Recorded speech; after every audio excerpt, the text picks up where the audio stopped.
Olá pessoal, hoje é dia 19 de abril, domingo, e ontem aconteceu um show que eu achei muito interessante, que foi o One World Together at Home.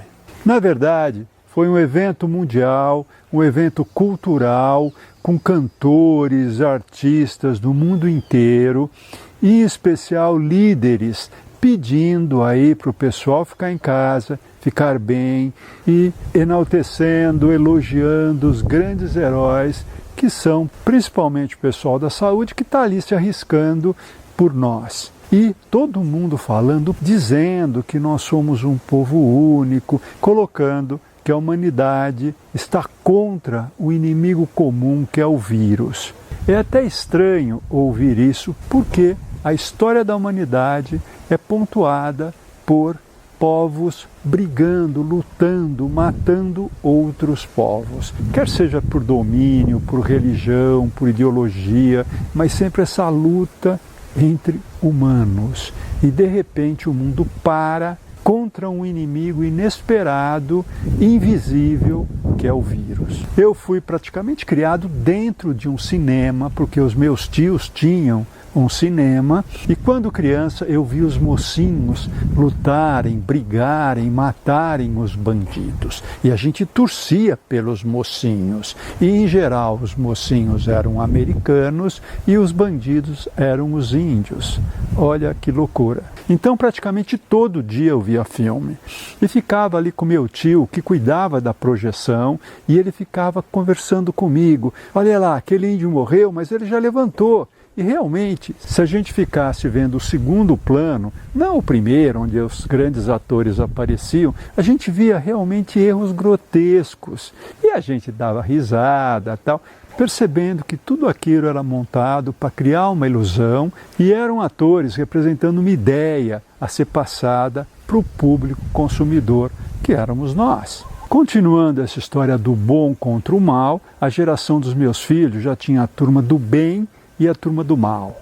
Então, os heróis eram do bem e você tinha ali sempre o cara do mal com quem esse herói lutava. Mas já agora, a geração dos meus netos, nós temos os super-heróis e temos os vilões. E por incrível que pareça, meus netos adoram os vilões. Olha que barato. E o show de ontem me fez refletir algumas coisas. E eu comecei a lembrar de uma palestra que o Felipe, meu filho, montou para mostrar que os humanos sempre foram muito frágeis. Então, eles tinham que se abrigar do clima, por exemplo. Então, eles entravam nas cavernas e tinham que expulsar os bichos que já estavam lá na caverna. E ele fez uma animação que eu quero mostrar agora para vocês. Por ser o homem um animal frágil, a evolução da humanidade só aconteceu em função do abrigo. E o primeiro abrigo foi a caverna, para se proteger das intempéries, para se proteger da natureza e principalmente para se proteger dos animais. E com o passar do tempo, a gente foi se especializando em construir esses abrigos. Aqui ainda o abrigo funciona mais para as intempéries, mas logo esses abrigos, esses muros foram sendo construídos para se proteger de outros humanos. As cidades medievais eram muradas, e o maior muro, aliás, a única obra humana que se vê da Lua é a muralha da China. E realmente, estando lá, é impressionante a gente entender que isso saiu de uma mente humana. Eu visitei um trecho que foi preparado para turistas, mas é impossível da gente caminhar nessa muralha, uma vez que ela acontece na crista dos morros e são escadas que sobem e que descem com degraus altíssimos. Enfim, é uma verdadeira loucura, é uma verdadeira insanidade imaginar que isso foi feito pelo homem. No início, os humanos lutavam contra os animais. Depois os humanos começaram a lutar contra os outros humanos. E essa praticamente é a maior parte da história da humanidade. E até hoje a gente tenta se proteger contra os humanos.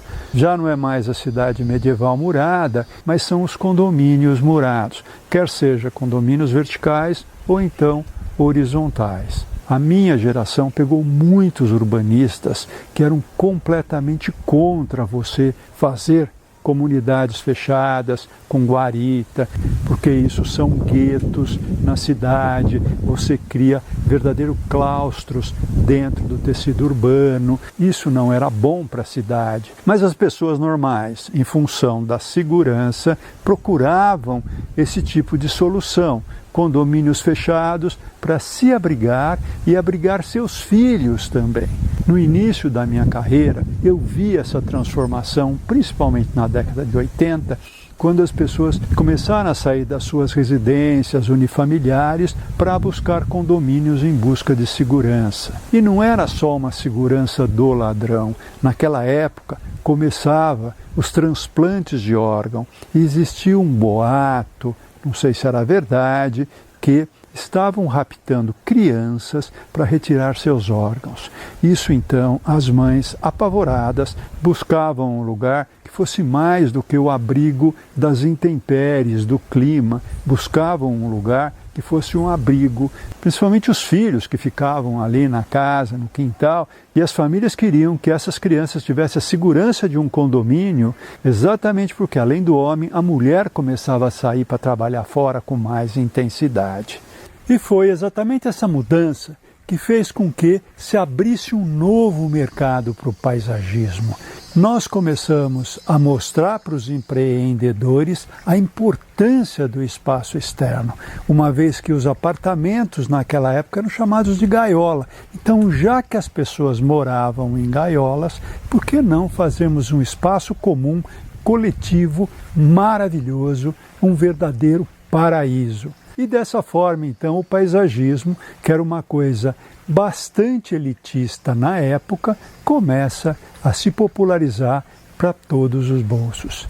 Uma coisa que me chamou a atenção no show foram as entrevistas que aconteceram em grandes varandas, em áreas externas, em lugares onde a natureza aparecia de uma forma marcante. E quando aparecia um verde, um jardim, dava uma sensação forte de agradabilidade, um lugar gostoso, mais leve, com sol, com ar. Talvez seja meu olhar de paisagista, mas talvez sejam ambientes muito mais humanos, humanizados, quando você tem a paisagem externa, a natureza, entrando na sua casa. Infelizmente, hoje, ter grandes espaços externos é muito caro.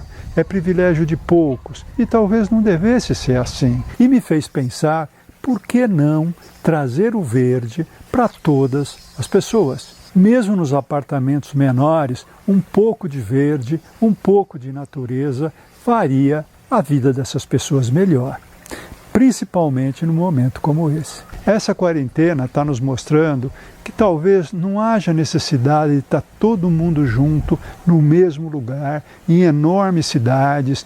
Nós já temos e vamos desenvolver ainda mais tecnologias interessantes, bacanas, para a gente poder se comunicar à distância. E tomara que isso seja uma tendência para ficar. E olha que interessante, de repente a gente parou de lutar contra os nossos semelhantes, ou porque tem uma cor diferente, uma ideologia, ou pensam de forma diversa, para lutar contra um vírus invisível. E o bacana é que são pessoas formadores de opinião, são artistas que encantam, com roupa normal, tranquilos, em casa. E a gente está acostumado a ver esses artistas, né, com roupas brilhantes, extravagantes, e de repente eles são normais, mostrando o dom que tiveram de Deus de poder cantar, de poder criar, nos entretendo de uma forma muito mais humanizada. Pessoas comuns entretendo pessoas comuns. Verdadeiros seres humanos conversando, mostrando a sua arte para outros seres humanos. Foi interessante ver a Lady Gaga, por exemplo, com uma pessoa normal, com uma pessoa comum, sem toda aquela parafernália que muitas vezes parece um carro alegórico, mas também entendo que aquilo foi importante na carreira dela para ela poder aparecer, para ela poder se destacar do lugar comum. Mas seria tão bacana também se a gente pudesse se destacar pelos nossos talentos, pela nossa capacidade de fazer bem para o próximo, de encantar as pessoas, de se relacionar, sem precisar tantos efeitos de marketing. Esse isolamento social está nos fazendo refletir sobre vários valores da nossa vida. Como a vida pode ser mais simples, mais humana, com mais relacionamento com a família, com menos consumo, mais humildade, mais solidariedade, menos arrogância, sem se preocupar com coisas que parecem tão importantes, mas de repente você nota que não são fundamentais à vida, não são fundamentais ao nosso relacionamento, à nossa felicidade. Nesse momento, muitos profissionais vendo sim que é possível trabalhar de casa, e quando eu falo casa, é qualquer lugar do mundo, não tendo sempre que se encontrar todos na mesma hora, gerando trânsito, gerando poluição, gerando estresse. Esse talvez seja o lado bom desse isolamento. Pessoal, fiquem em casa, fiquem bem, fisicamente, mentalmente, e eu mando aqui o meu abraço para todo mundo.